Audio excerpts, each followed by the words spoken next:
Bonjour, c'est au Comédia, galerie d'art située au cœur de Brest, que j'ai le plaisir de vous retrouver pour ce nouveau numéro des Dialogues littéraires. Jusqu'au 2 mai, les œuvres de 12 artistes de l'art urbain, de renommée nationale et internationale, y sont réunies. Une superbe exposition qui permet de découvrir cet art populaire et multiforme qui se décline en différentes cultures, mouvements, techniques et supports. Lors de cette émission, la poésie sera à l'honneur dans une sélection d'ouvrages concoctés par Romain, Laure et Adeline. Mais avant cela, nous vous proposons 2 voyages, l'un onirique porté par les mots de Daniel Pénac et le second aux côtés du philosophe Gaspard Koenig au pays de l'intelligence artificielle. Dans la conclusion de son livre Homo Deus, Yuval Noah Harari écrit les mots suivants. Au début du 3e millénaire, le libéralisme est menacé par des technologies très concrètes. Nous allons être submergés par des produits extrêmement utiles qui ne laissent place à aucun libre arbitre individuel. La démocratie, le marché, les droits de l'homme y survivront-ils? C'est cette question qui a porté le philosophe Gaspard Koenig dans son tour du monde de l'intelligence artificielle. Écoutons-le tout de suite nous en dire plus sur ce sujet passionnant et d'une actualité brûlante. Gaspard Koenig, bonjour. Bonjour. Bienvenue à la librairie Dialogue. Alors vous venez aujourd'hui nous présenter La fin de l'individu, voyage d'un philosophe au pays de l'intelligence artificielle, un livre paru aux éditions de l'Observatoire, dans lequel vous nous conviez à un tour du monde, à la rencontre de plus de 120 professeurs, entrepreneurs, intellectuels, politiques, artistes et même un magicien, qui tous travaillent en lien ou portent un regard éclairé sur l'intelligence artificielle. Alors au fondement de votre voyage, une question cruciale et urgente, quel avenir pour l'individu et ses libertés à l'ère de l'intelligence artificielle? Alors avant tout, comment est née l'idée de ce voyage et en quoi l'intelligence artificielle intéressait le philosophe que vous êtes? Oui, moi depuis plusieurs années j'écris des livres de voyage, mais qui sont en fait des livres d'expérimentation, où j'essaye de mêler une forme de reportage quasiment journalistique avec des réflexions plus philosophiques. Et pour ça, je vais beaucoup sur le terrain, en partenariat avec le journal Le Point. Pourquoi ça intéresse un philosophe? D'abord parce que c'est simplement un sujet contemporain. Enfin, on voit bien que c'est une révolution technologique qui est en train de changer beaucoup de choses dans nos sociétés, dans la manière dont on vit, dont on communique les uns avec les autres. Mais il faut faire cet effort pour ensuite confronter les concepts, les idées, les philosophies politiques à l'émergence quand même d'une technologie qui bouscule nos sociétés, comme l'ont fait d'ailleurs les grands philosophes de la révolution industrielle qui étaient sur le terrain. Adam Smith était à Édimbourg, Karl Marx était à Londres, ils voyaient ce qui se passait et ça leur a largement inspiré leurs œuvres. Mais pour redéterminer ces fins, il faut bien être conscient de tous les mécanismes qui sont à l'œuvre aujourd'hui. Ce que vous avez décrit, cette capacité qu'a l'IA à influencer nos choix, c'est ce que vous appelez le principe du tourniquet, c'est ce qu'on appelle le nudge aussi. Comment est-ce qu'il est pensé ce nudge? Selon quelle philosophie? Parce qu'on sait pas forcément. Voilà, alors ce qui est intéressant, c'est qu'effectivement, il me semble que, comme souvent, la technologie s'inscrit dans un certain cadre intellectuel et qu'aujourd'hui, on voit apparaître un consensus académique, notamment aux États-Unis, à travers des disciplines qui peuvent regrouper la psychologie, l'économie comportementale ou les neurosciences, et qui tend à démontrer que le libre arbitre est une illusion, que les choix conscients sont toujours déterminés. Et donc, comme ils sont vraiment incapables de se déterminer eux-mêmes au mieux pour eux-mêmes, eh bien, c'est la justification théorique, si vous voulez, du nudge, c'est-à-dire on va dire, alors donc c'est la politique publique ou c'est l'entreprise d'intelligence artificielle qui va se charger de leur bonheur à leur place. C'est pour ça qu'il me semble que l'innovation juridique qui permettrait de généraliser cette attitude et de la rendre, disons, de l'universaliser, c'est encore une fois la propriété privée des données qui permettrait d'inscrire en amont chacun nos critères. Donc on remplirait ça quelque part une fois pour toutes. Et ensuite, les plateformes viendraient piocher dans nos données pour nous donner des recommandations, mais en fonction des critères que nous aurions explicitement, et j'insiste sur cette notion d'explicite, décidé nous-mêmes. Cette notion de propriété des données, c'est une notion qui est débattue aujourd'hui, qui est très importante, qui nous semble presque évidente pour nous, Européens, mais on se rend compte qu'en fonction des cultures et des sociétés, le rapport à l'intelligence artificielle n'est pas du tout le même. En Chine, par exemple, ils ne sont pas du tout sur ces questions de vie privée, de protection de la vie privée. Au contraire, le confucianisme va très bien avec l'intelligence artificielle. Alors, quelle place est-ce que l'Europe peut avoir dans cette nouvelle géopolitique de l'IA qui se dessine, selon vous? Je pense qu'on n'a pas le choix. Il y a un discours assez dangereux aujourd'hui, qui est de plus en plus répandu et qui consiste à dire « oui, mais l'Europe est trop naïve, les Américains et les Chinois constituent des géants, et nous, on est là avec notre droit de la concurrence à éviter ce que des grandes entreprises de l'IA ne naissent. C'est pas bien parce que finalement, on se tire une balle dans le pied. » Et donc, eux, ce qu'ils voudraient, c'est qu'on puisse créer Facebook, un Alibaba européen. Et je pense que, pour moi, c'est précisément là, ça serait renoncer à toutes les valeurs qui font le charme de la vie européenne.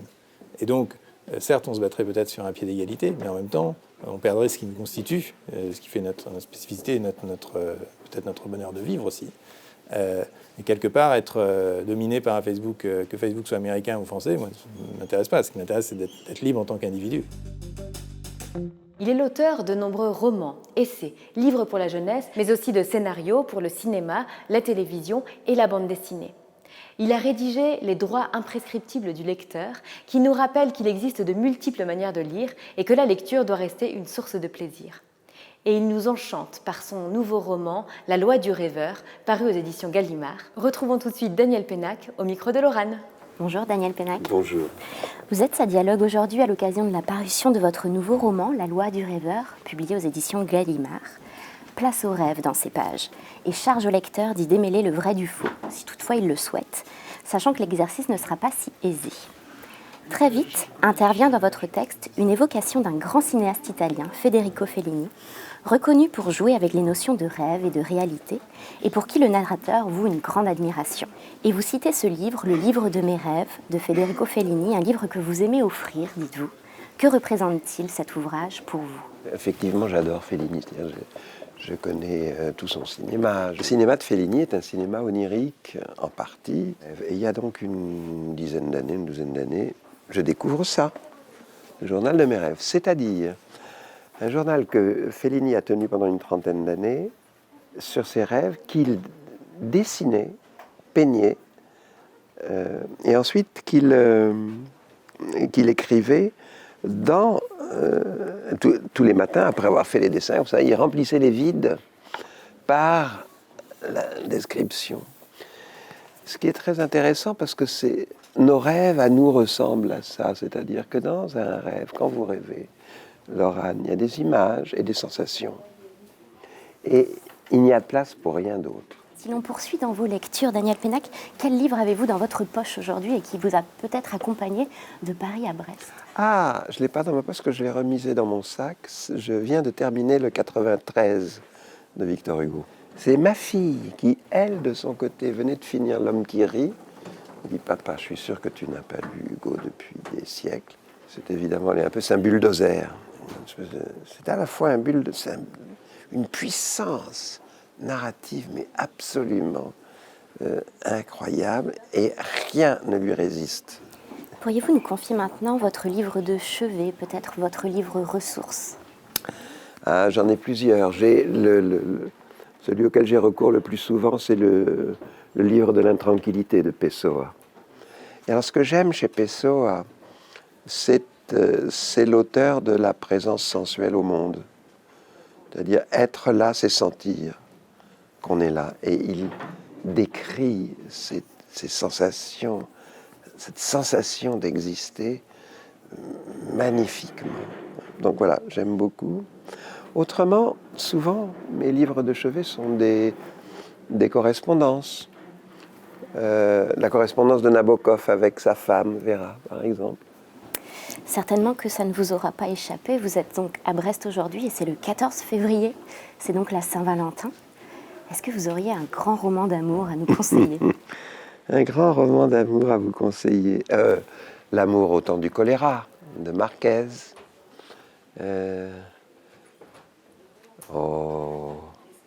Tristan et Iseut. C'est bête, hein, c'est tout à fait un conseil de prof. Mais c'est un beau roman. La princesse de Clèves, bien sûr. Et si nous revenions un peu à notre époque, avez-vous lu récemment un auteur ? Oui, je devrais être même un peu gêné de le dire puisque c'est un ami. Mais c'est comme ça, c'est un fait. C'est un ami et le livre est par ailleurs bouleversant. C'est un livre de Jean-Marie Laclaftine qui s'intitule « Une amie de la famille ».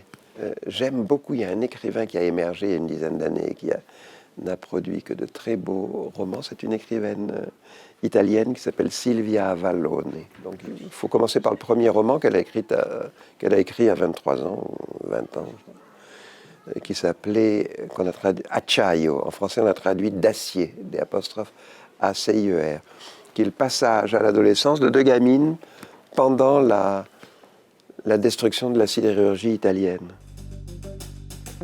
Du 7 au 23 mars, c'est le printemps des poètes. À cette occasion, découvrons les coups de cœur poétiques de Laure, Romain et Adeline.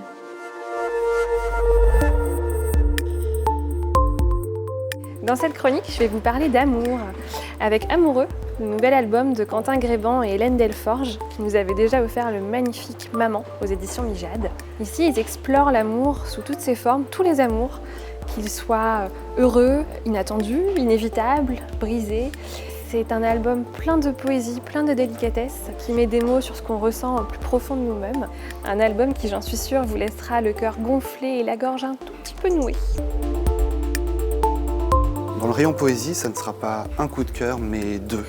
Car j'aimerais mettre en avant deux éditeurs que j'aime énormément, le Castor Astral et Bruno Doucet, qui à l'occasion du Printemps des Poètes et son thème Le Courage, édite deux superbes anthologies autour de ce thème. Le courage, il en faut aujourd'hui pour éditer de la poésie. Il faut du courage, il ne faut pas avoir peur de la poésie. Des auteurs différents qui vous permettront de les découvrir ou les redécouvrir. Il faut lire de la poésie, c'est ce qui vous permettra au mieux d'affronter le réel. Citizen de Claudia Rankine. L'auteur est une universitaire, essayiste et poétesse afro-américaine. Son œuvre est une œuvre originale, aux genres éclatés, hybrides, voire inclassables. C'est en quelque sorte un essai poétique, une réflexion nourrie de poèmes en prose et qui explore la question du racisme. Un racisme à la fois visible, constaté à travers divers faits sociétaux ou scandales. L'auteur explore aussi un racisme plus invisible, latent, qui se dissémine dans notre langage, nos gestes. Mais ces mots banals, ils font mal. Ils créent une faille que l'auteur décrit comme douloureuse et l'empreinte de cette douleur, elle l'inscrit au sein d'une écriture à la fois brute, imagée, accompagnée elle-même d'images. On trouve des photographies, des peintures, des captures d'écran. Certaines de ces images se passent de mots, mais leur présence font de cette œuvre un récit original et percutant. Notre émission se termine. Merci de nous avoir suivis. Nous vous donnons rendez-vous le mois prochain pour de nouvelles aventures littéraires. Et d'ici là, nous vous souhaitons de belles et grandes lectures.